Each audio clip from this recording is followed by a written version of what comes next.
Hello, fellow travelers, and welcome to another episode of Vertical Stars Podcast 4th season. How my loyal listeners, thank you for continued support. Enjoy this amazing interview with Stan Berkowitz.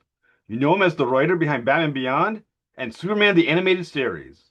Now come on board as we go traversing the stars. Hi, Mr. Berkowitz. Thank you for the Vertical Stars Podcast. Glad to be here. Thank you for having me. It's totally my pleasure. I'm a big fan of yours, and I want to thank you so much for coming on my show. It's a great honor. Happy to be here. Thank you for having me again. So my pleasure. So you have a new book called Beyond the Bat: Secrets of the Superhero Scribe. So what inspired the creation of this book? Actually, COVID. Not much was going on. I'd been traveling a lot before COVID came in, so suddenly I was home, and it was a series of essays. I didn't start it as a book. I just wanted to write about certain feelings I had, certain opinions, certain critical views that I had of the superhero world, and also more generally about writing for a living, writing for Hollywood, and writing for children. So one essay after another, and they kind of came together, and I realized, wow, I think I do have enough for a book. And then my wife read the one about the when I worked for the Bible show. Mhm. She said, "Oh, you've got to make a book." So I took her advice. So sometimes clarity occurs the more we kind of reminisce about things that happened in the past. As you were thinking about the events in your life, what surprised you the most about how events occurred? Did thinking about the event become different than maybe how you originally thought about it? Yes. Well, the clarity, the phrase you used, the word you used, clarity, was really helpful. I mean, that it suddenly, when you get older, when you get to my age, you look back and you go, now I understand what was going on. In the book, as you recall, you meet four old men, and by old, the youngest was 63 and the oldest was in his 70s.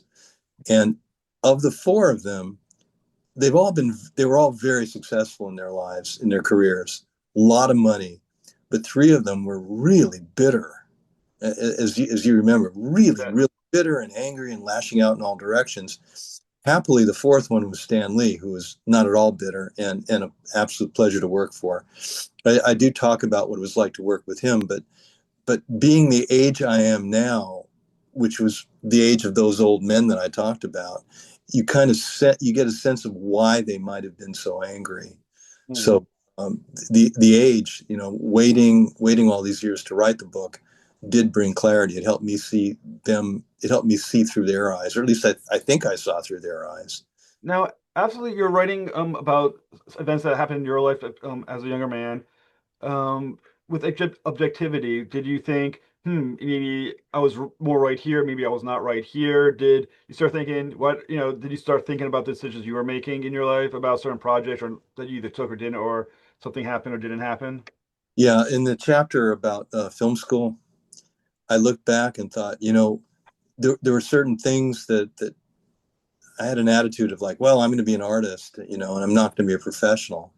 Yeah. Uh, and that probably held me back quite a while. I mean, I didn't make a full-time living as a writer until I was 35. Oh, wow. So for those 12 years or so, I was a very spoiled artist, thinking, um, there's only a certain kind of a thing that I can write. But then as I became, after my 30s, as I became more used to professionalism, I think I probably lost some of that artistic desire and made became more commercial. Well, That's a you do mention this between amateurism and professionalism when it comes to writing and be able to write for a project that may not necessarily be something that you directly would write, but something that because you're writing as a paid writer, right? You got paid write what they want you to write. exactly. The thing I always say most writers think to themselves, I must write what I'm passionate about. That I had to write my passion. But sometimes when you're a paid writer, you got to pay what someone's going to pay. Write what people are going to pay you for, right? Yeah, absolutely right. The T.J. Hooker chapter is an example of that. Is it hard to get yourself in the mindset to write something that you don't feel that passion for, but you're doing it because, I mean, you're being paid. It's your life, you're living. Well, what happens is that you try to find some aspect of the new project that you can latch onto and that you are passionate about. It may not be the whole thing, but it may be, like for TJ Hooker, there were certain episodes that I didn't really care about, but there were other episodes where I thought, yeah, there's an aspect of this that I can get into. Mm. So yeah, you do try to find something, and if not, you find a way to use a format that you might be familiar with. Apply a format to something that otherwise you would have no idea how to handle. I think one thing that's kind of fascinating is that as a professional writer, there's so many different obstacles that you need to step around in order to complete a work. You talk about TJ Hooker and the issue with the age of a co-star. Yeah, In it, you talk about when you're writing, I believe it was Superman. When you're no, sorry, it wasn't Superman. It was maybe Static Shock, the one where no, sorry, it might have been Spider-Man. Sorry, I mean, a lot of the ones where Avi Arad is like, you want this for the toys, to sell the toys. right, Then there's a question of Static Shock. The executives like, I want people don't like kids don't like villains, so you can't write that. There's so many different obstacles you need to dance around to make so many people happy to write what you think for a finished project. How do you mentally dance around all the obstacles to get the story done for them? Well, the only other alternative you have to doing what you're told to do is to fight them bitterly, and usually you lose. I mean, writers are clearly very replaceable. Mm. So you adjust to the notes. I mean, you mentioned Avi Arad. Um, Toward the end of my time on Spider-Man, when things were going pretty smoothly, after a year or so, really all that I did was that I'd sit there with a tape recording from Avi where he'd give notes about the script, whatever script we were doing that week, and I would correct the script to reflect his notes. So you do it. You just have to get it done. That's one of the things that makes a professional different from an amateur. The amateur would fight, and would plant the flag on that hill and die on that hill, and the professional just goes, okay, we'll figure out a way to make it to improve it. I have to make it clear that the notes aren't usually specific things saying do this instead of that. It's usually, hey, we don't like this one little part. Mm. And sometimes the fact that they don't like it, whoever the note giver is, an Avi or the network or whoever, um, by giving you a chance to redo it, you can sometimes make it better than the original. So Because the notes aren't always terrible. something you mentioned all the time, basically the hatred that writers can feel about the notes, the incoming notes that are going to hit you when you do a project. Right. Um, is there?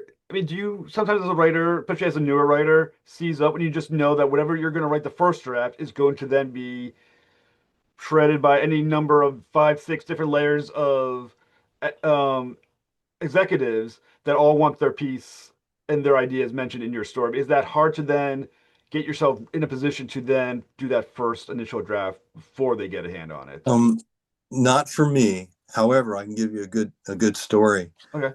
Working on a different Marvel project, I was friends with two of the writers, one of whom succeeded the other, in being the head writer. Both of them were taking the same drug by coincidence, Zoloft. Okay. They knew that when they sat down with that blank page, no matter what they wrote would not satisfy the note givers. And they had to take a drug in order to be able to write, just to do that first draft. Well, no, I mean, they were just under so much stress because of the absolute certainty that whatever they wrote wouldn't satisfy the note giver. Is it Um, hard to not because what it sounds like from reading your book is that notes are going to come no matter what you write. There's going to be any number of notes, no matter how good of a story it is. They're going to want to put their 2 cents in regardless for whatever. Sometimes just power and control to show that they can do it, or for whatever reason. Um, is it hard to accept that as a writer, to not feel personal when you get the series of notes coming your way? it is personal. I mean, I think you're stupid. For them to give you those notes, that they think you don't know how to write. I will say though that it isn't always, the notes aren't always that oppressive. When I wrote for the Justice League show, Cartoon Network had virtually nothing to say. Nothing. The only notes were internal from fellow writers and so forth. But the network itself is just, yeah, yeah, you guys are doing fine. Now there's an interesting quote that you had, because what the people who are giving you the notes are often, and you said sometimes writers, but it's often you've mentioned not writers like Avi Arad, right? And you mentioned a quote from work from your time with Stanley, who said he's told that Avi Arad was proposing a series of incidents, not a story. And the idea is that kids want action; they're not interested in the parts that get you to that action. Well, Go ahead. I think that's true. I mean, if you do you remember watching whatever you like to watch? What did you like to watch when you were a kid? I watched Batman animated series. I've watched Spider-Man animated series, X-Men animated series. That was but by that point I was about 12, 13 years old. Before that would be like Transformers, He-Man, some things of that nature. Okay, I mean, for a kid, I mean, I grew up watching B westerns that uh, I'm sort of at the same age as television, so the old B westerns were left over from the 1940s, and then as soon as television came in the 50s, they'd run these old B westerns. And from my point of view, as say a 5-year old, 4-year old, I watched the George Reeves Superman when I was 3 or 4. But what you as a child you'd be looking at something and you'd think, okay, talk, talk, talk. Oh, fight, fight, fight. Yeah, I love the fight. Then talk, talk, talk, talk. And then when they have another fight, oh yeah, there's the fight. Fight, fight, fight. Yeah. The talking stuff makes you don't even pay attention to it. You're watching simply for the point where Clark rips open the shirt and he's Superman and he has a nice big action sequence. So that is what kids like to watch, I think. But you just don't feel right giving it to them. As a writer, I mean, obviously, there's a you as a, with your integrity as a writer, you want to tell a good story, right? The best story humanly possible for the story, the cartoon, animated series, whatever. However, as you mentioned, kids like the action. You know, ratings are going to be towards action for kids. The money for the people who are your bosses want that. How are Mm-hmm. you balancing your integrity as a writer with what you know sells and what you know the easy way to that sale would be, which is, like you said, throw in the action as much as possible, cut down on actual storylines. I'm tempted to ask you for a definition of integrity. It's been so long since I've heard the word. Let's say what you feel, what you know as a writer is best for to tell a story of quality and have weight to it. Well, a lot of people do quit or get fired because they're not happy with the quality of the show. I mean, I used to think, I used to read before I got in the business. I used to read in Variety that so and so left a show because of creative differences, and I always thought creative differences were a euphemism for someone sleeping with somebody else's wife. But in looking back now, it wasn't a euphemism. People do have differences. They seem very slight, especially to someone who's not part of the show. Just like a difference in the tone of the dialogue or something, Mhm. and someone will quit or someone will get fired over that. As far as integrity goes, you try to do the best work under the circumstances. Unfortunately, if you find that the people who are financing the show want junk, you're going to give them the best junk you can. Now, as you mentioned about creative differences in that nature, also as a newer writer, when you're starting out, you're basically going to write whatever someone's willing to pay you to write because you need to be in the business, right? You try to make it as good as you can, even as a Right. new. But like yourself though, who starts building up a resume, who proves themselves quality, because as you won Emmy, things of that nature, do you find yourself less tolerant of accepting crap storylines? In other words, you're less willing to just say, "I'll do what they're, for the money or whatever." I want to tell the story I want to tell. I want to tell a good story. I think it's the opposite. I think you become more tolerant of. You're just so used to it, and what you if you get something that's really terrible, or if it's being offered up as something that's really terrible, you simply try to make it the best you can, but you still know that it's got feet of clay. It's not going to be really good, but you try to make it the best you can. Having some of those shows that you've written for instance, like Justice League, Spider-Man, those are shows that even 30 years later are fondly remembered, right? Those are shows that go into that legendary animated series category that you think even 10, 20, 30 years from now, people will still be going back and finding on, either YouTube or wherever streaming service there are and finding them again. Yes. When you're writing originally, do you ever think about the longevity or the future of your project, the legacy of it? Not that much. I'd also worked in live action, and there was a general feeling in switching to animation that animation tends to last longer because it doesn't look as dated Mm. as live action can look. So there was that. We knew that the stuff would go for a few more years in syndication than the live action stuff. But the 30 years, I mean, I go to these conventions and guys in their 30s and 40s come up and they say, "Oh, Stan, you helped, you gave me my childhood," over and over again. I didn't expect that, and I think that the reason that those particular shows that you cite lasted is that the studios, the networks really wanted to do good work. They wanted something that would last, and they gave us as writers and also as artists and animators a lot more freedom, and they spent a lot more money on those shows than they needed to, and it shows. They looked good when they came out, and they've had a very very long life too. Now, for instance, the new Superman movie, right? When people were talking about it and describing it, they were comparing, saying this is a live action version of the Superman animated series. A lot of people were saying that directly. How does something like that feel as a fact that they're using that as a comparison point? I saw it. I'm not sure. It didn't feel like the animated show. The advantage we had at the anime of the in making the animated show is that each episode stood on its own. 30 minutes, you have the story to tell, and you told the story. You didn't need to see the previous episode. You didn't need to see the next episode.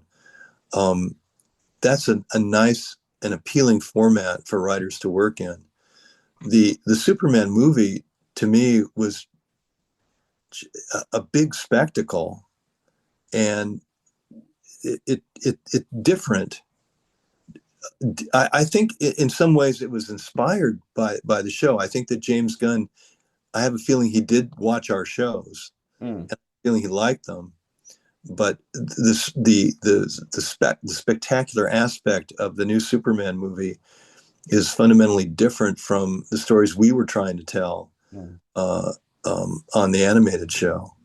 That was a terrible answer, wasn't it? No, no, I, no, good.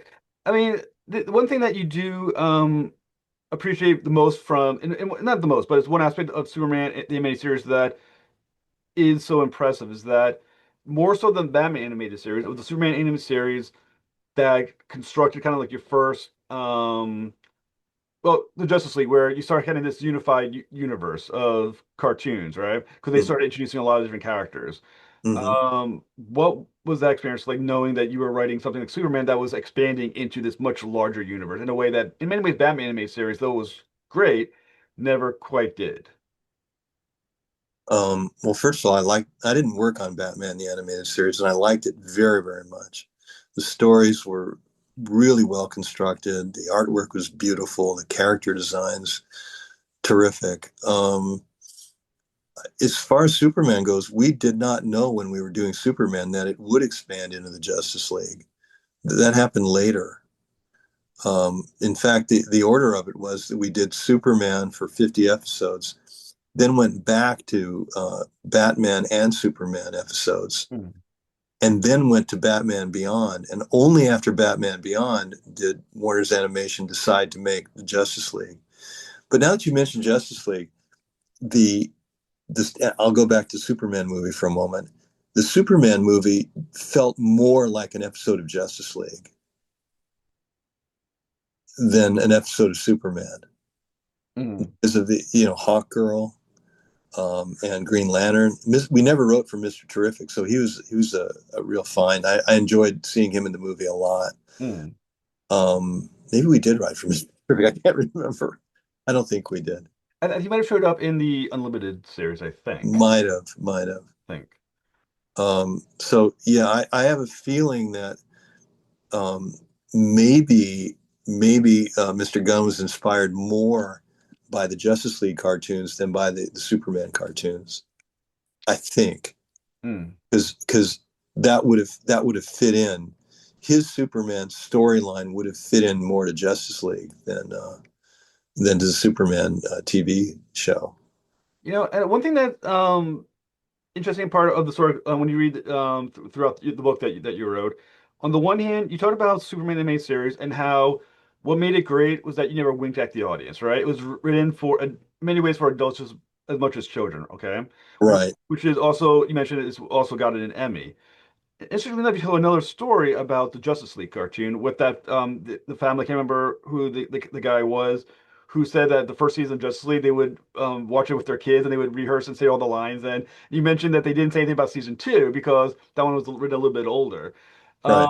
Those are two different, almost contradictory ideas. One, right, animated like Superman for older audiences, or at least not wink at them. And two, the Justice League, because it was written for a younger audience was what grabbed that family. How do you kind of balance those two seemingly contradictory ideas?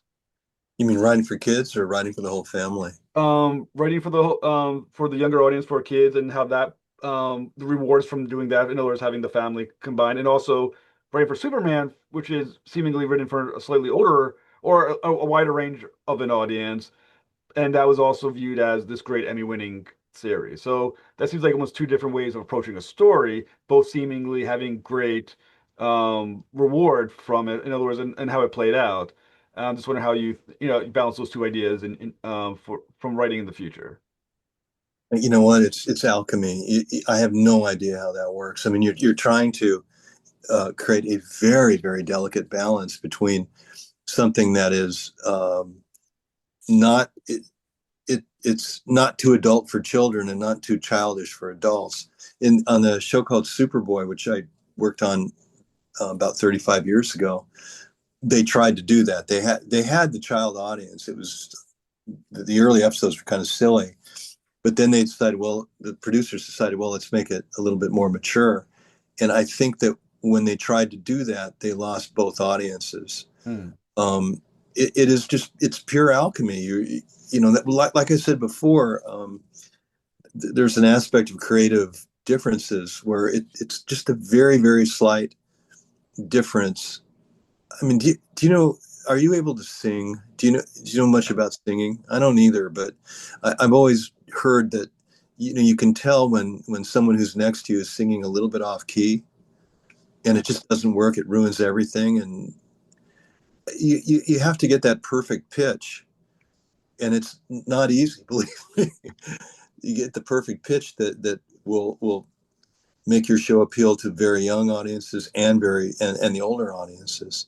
I think it worked. I mean, with Batman Beyond, it seemed to have worked because Hmm. we've had older people come approach us at the conventions.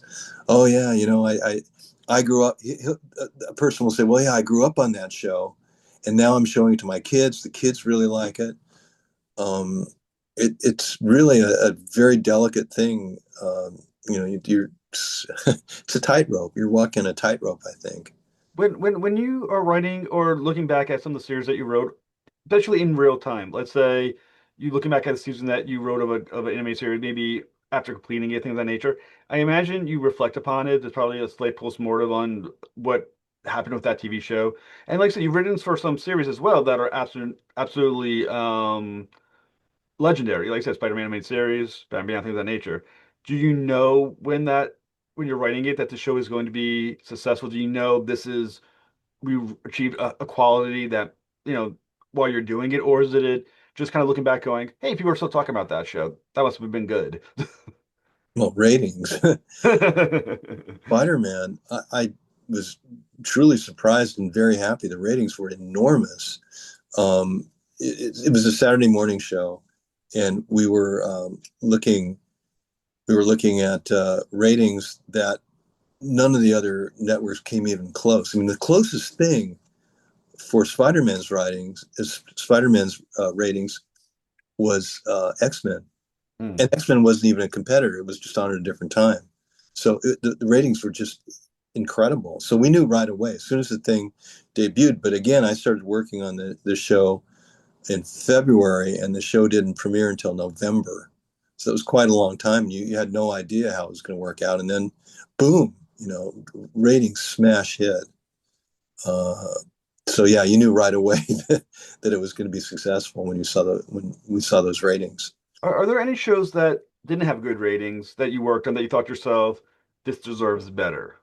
Yeah, They're showing. all of the ones that didn't have good ratings, because I tried very hard. People I worked with, the writers I worked with, they all tried very hard to do it well. There's a show called The 99, which is Hmm. available. I think it's available on Facebook. We Some of the writers did the absolute best work they've ever done, and because of issues with political stuff back in, I think, 2010, 2000, yeah, 2010, because of political stuff, it never got an American release, just only on Facebook. Mm. But yeah, I mean, people could watch that now and see what they think of it. I thought it was pretty good. Mm. I think one thing that I learned that was fascinating in reading your book. I mean, I learned many things, but this was one that kind of caught my attention quite a bit. Is that you're talking about the difference between writing 2D animation versus 3D, and you Hmm. compare basically 3D animation to almost making a live action movie because of budgetary things of that nature. And I never thought about it. I think, like you mentioned in your book, I think you do directly state it, is that people like myself who don't know what they're talking about think about 3D animation and just assume it's just like a 2D. You just can do whatever you want. It's 3D animation. It's still a cartoon. Do what you want with it. But what you state is because of the complexity of making new scenes, new backgrounds, new characters, and that nature, it actually becomes as expensive or as difficult as doing it in live action, right? Do you think, because 3D seems to be also the direction of modern animation in many ways, do you think that's causing new shows to not have quite the complexity as the 2D animated shows from my generation, which would be the ones that you were writing for originally? I don't think it changes the writing of it. It just makes it harder, and it takes longer to do it. But Hmm. once you do it, you have all these models ready. Let me give you an example, okay? Okay, look at my face now, okay? Now look at it. As I bend my head backwards, that's a completely different image. And now I bend my head forwards, that's a completely different image too. If you're doing 2D animation, the artists have to draw at least three different pictures, maybe five or six, just Hmm. to accommodate that one nod. I did an exaggerated version of just somebody nodding their head, right? Yeah. However, if you're doing 3D animation, you have built a model of the character, or me, and you can just do that with the press of a button, a Hmm. flick of your wrist. You can do that. Um, the, the the thing is, you're in with 2D animation, you're making drawings on a flat piece of paper or a cell or whatever. With 3D animation, and again, it's not really, you don't see three dimensions when you watch it, but it's called 3D, and you're building props. You have to, if there's a car in it, you can't just sit, and you only need to show the side of the car. You still have to design the whole car so you can move it around. And then if you're a creative producer, you may use that car again in a different episode. Hmm. So once you get all the 3D stuff down at the beginning, it's really hard to do. But after you've done it, maybe 25 episodes, wow, you've got all these. They're called assets. You've got all these assets sitting around that you can use again and again. And what you'll have is a producer will come to the writers and say, hey, we've built this set. It's a virtual set. It's inside a computer, but can you think of a story that can go on inside that set? So we can use it again rather than having our artists create a whole new set. And that's like live action as well. Live action on a live action show like Superboy or TJ Hooker, you had standing sets, and we would be told by the producers, try to use the standing set as much as you can. Now, as someone who has had this long career as a writer, I do think, as I mentioned kind of earlier, there is a thought of, they don't make shows like they used to. I mean, I think about that too. I mean, I'm 45, so I'm at the point where my cartoons were 80s and 90s, and I'm like, they don't make cartoons like they did when I was a kid. My cartoons were the best. My generation of cartoons were the best. As someone who has been writing for such a long time, ebbs and flows of different series, things of that nature, do you see differences? Do you think it's just we just like what was ours when we were growing up, or do you see like they don't make things this way or that, or it's more controlled by corporate versus maybe writing focus, that kind of thing? Partly. Part of it is there's a certain vulnerable age where you're open to the stuff that seems to be coming out. For me, it was age 3 with Superman. Mm, Maybe for you, it was slightly older. Um, I think there's that, but there's also an attention span, a shrinking attention span. So in the book, I talk about comparing say, Batman animated episode to Avengers Assemble, which there'd be about a 20 or 25-year difference between the two. mm. And you'll see in Avengers Assemble, there's just more action, much, much more action, more stuff happening constantly. You don't have those moments where someone talks to somebody and we do, but not as much. The audience, there's in writing today, there's a feeling that the audience is much less patient than it was, say, 30 years ago. Hmm. They have to have stuff happening all the time, physical action all the time. So yeah, that did change it. Thinking about a show like yours that were smarter shows, right? Because your shows do feel, at least in my opinion, more elevated than like Pokemon, which is popular, but it's so um, it's far less level of quality. I think like Superman and Spider-Man, something like that nature.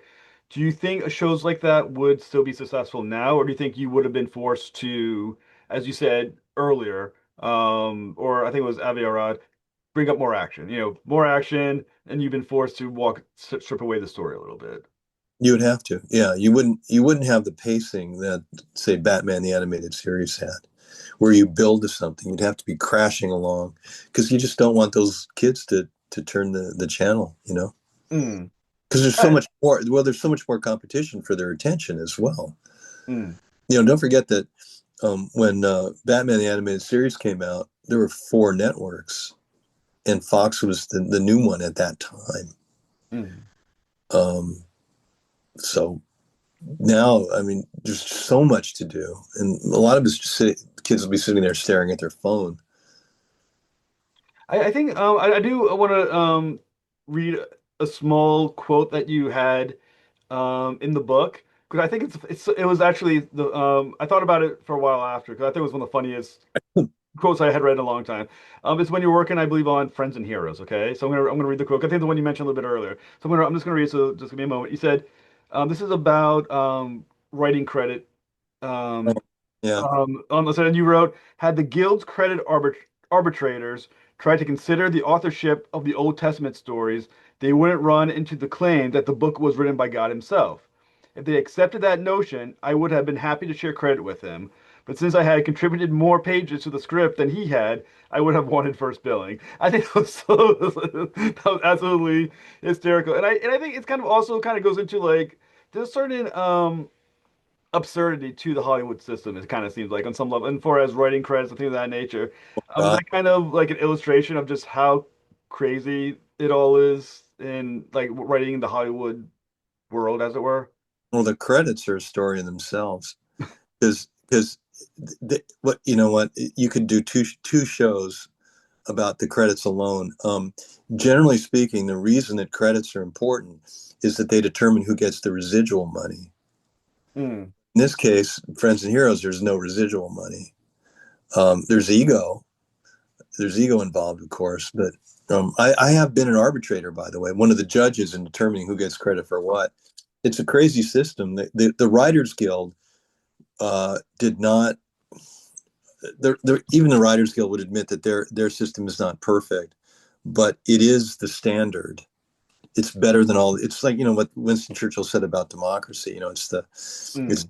it's not a good system, but it's better than all the other ones. And that is what you'd have to say about the Writers Guild credit system. I wish I had more of a joke uh, to offer you, but um, we were. Which actually one of the reasons that show became covered by the Writers Guild was that all the writers asked for it. We wanted it to be covered by the guild, and our producer Gary Kurtz, who you've probably heard of from the Star Wars franchise, Gary went along with it, as well as the man whose money was being used to make the show. They all went along with it, and it was a great benefit to be covered by the guild. Um, I don't have a joke at the end of this. I'm sorry. No, no, I mean, it, I must admit, actually, the joke that popped in my head is, how does it feel to know you're a better writer than God was? Your stories were way more interesting. Well, in reading the Bible, as a writer, professional writer, you look at the Bible and go, well, wait a minute, what happened here? Why didn't they follow up this? You start giving notes to the author of the Bible. It doesn't make sense. Can you fix it? I think when it's interesting too, as you become as you're a professional writer, okay, um, I think especially maybe because as amateurs or because when us we're writing our own little projects, we think to ourselves, I want to make sure the story, is my voice and my vision, right? But when Right. you work in it within a writer's room, you have to kind of have this comprehensive voice, right? The story voice, which is a voice of basically the show itself, not yours. Is that how do you approach trying to match the voice of the room versus getting your own vision or voice into the story? Well, it's the voice of the show. That's really what it is. But every now and then you throw in a little joke or something or a little personal thing.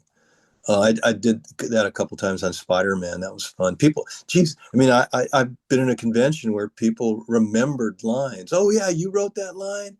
I remember that. I mean, and honest to God, 30 years had passed. 30 years, and the guy still remembered, various jokes from the show from that long ago. You can't do a lot of it. I mean, you don't want to festoon the plot with a bunch of personal stuff, but every Mhm. now and then you can put in something that's a little personal. Is it?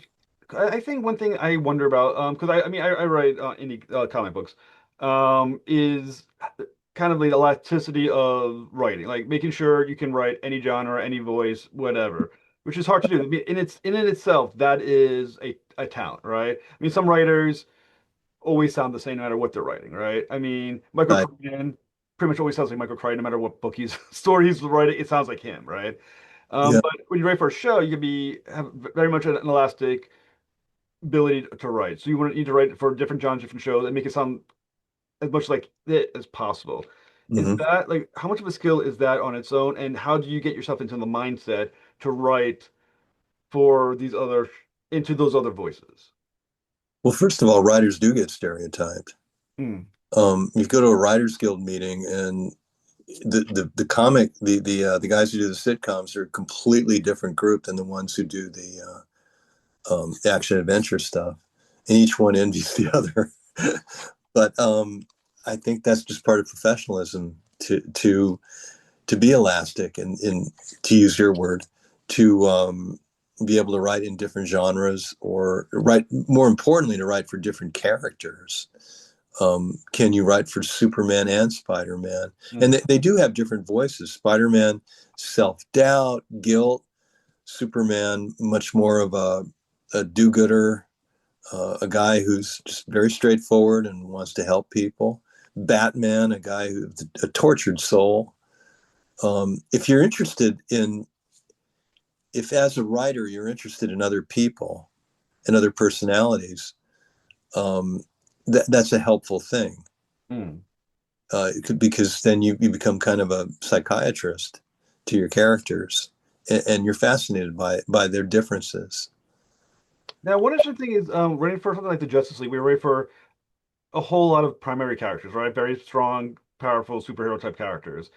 Um, Remembering the comic books from the 60s, one issue that they had with the Justice League was that they kind of wrote every character the same, right? Every character was like, I'm a good guy, I do the right thing. And the telling between Hal Jordan and Martian Manhunter was pretty hard back in the 60s. When you write the Justice League, you got to make sure each one feels distinct. How complicated was that to do to make sure each hero, and in many ways, you were creating them in fleshing out them in a way that some of their, like John Stewart, wasn't quite done back in the comic books when he originally showed up. How hard was that to make sure each one felt unique? Well, part of it's the casting.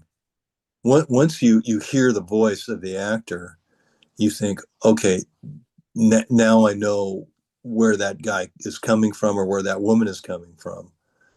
And part of it is you have to be creative because, when I look back at the Justice League, and remember, the comic books were available to us in you're in the year 2000, and the comic books that I remember were from 1960. So these are 40-year-old comics that you look at, and there wasn't a lot you could use. Mm. The Amazo story, if you look at the original and then you look at the one the Justice League did, vastly different from one another, vastly different, with a whole different theme to it. Um, it just, again, I think the most helpful thing is when you start hearing the voices of the different characters, the actors, when they start speaking it.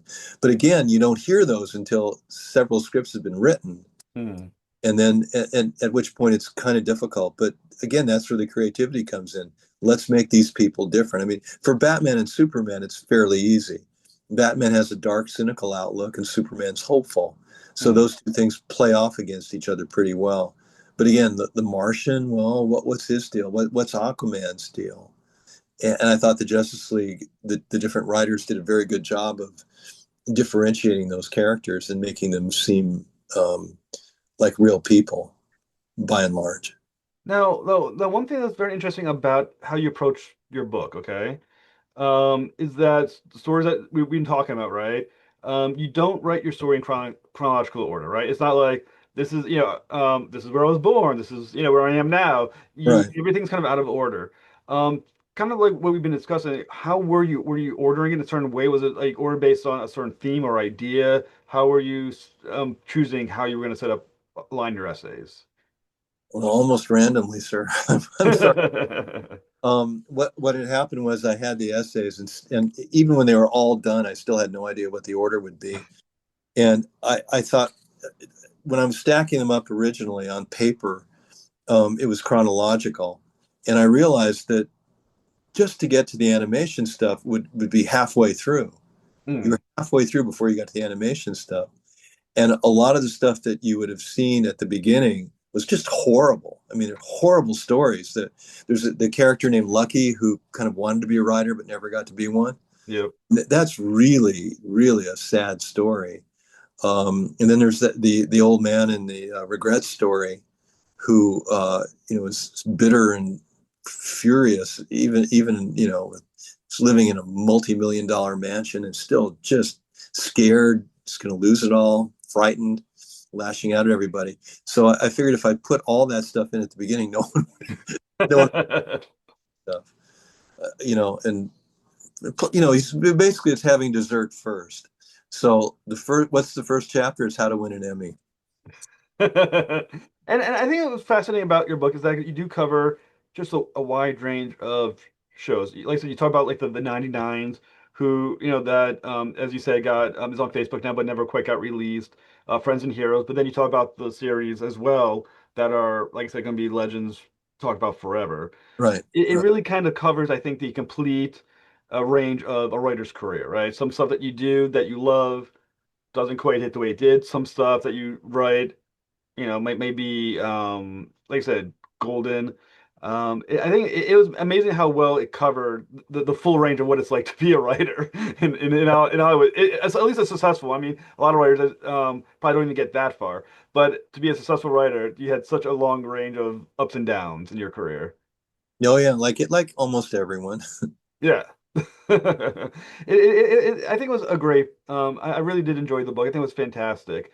So when and where can people get their copy of Beyond the Bat? Amazon, or Amazon. or they can come visit me at one of the conventions I'll be attending. Right now, we're talking now at the near the end of August. In late September, I'll be in Los Angeles at the LA Comic Con. In early October, I'll be in Irving, Texas, which is near Dallas Fort Worth, convention there. And then in late October, I will be in Cincinnati, or actually a suburb of Cincinnati, for their comic convention. So the books are sold there, or they're sold either the you can buy either the paper version or digital version through Amazon.com. Very So cool. get it Where can they find you online? online. I'm on Facebook. Um, I'm trying to get on Instagram if I can figure out it. it's not as simple as Facebook, unfortunately. Hmm. But Facebook, right there all the time. Um, should I be somewhere else that I don't? I would recommend Blue Sky is where the cool kids are now hanging out. Blue Sky. Blue Sky. You think the cool kids will let me in? I would imagine so. I think you'd be definitely one of the more cooler kids having your background. At least the cooler kids have all watched what you wrote. So at the very least, they're connected to All right, you. mind. Thank you for the recommendation. I appreciate that. No worries. Mr. Berkowitz, it's been an absolute honor to speak to you, sir. Like I said, you did write many of the animated series that were my childhood as well as we mentioned earlier, like Spider-Man, Superman, just things of that nature. Thank you again. Thank you, and it was a pleasure talking to you, Jeff. Thanks again.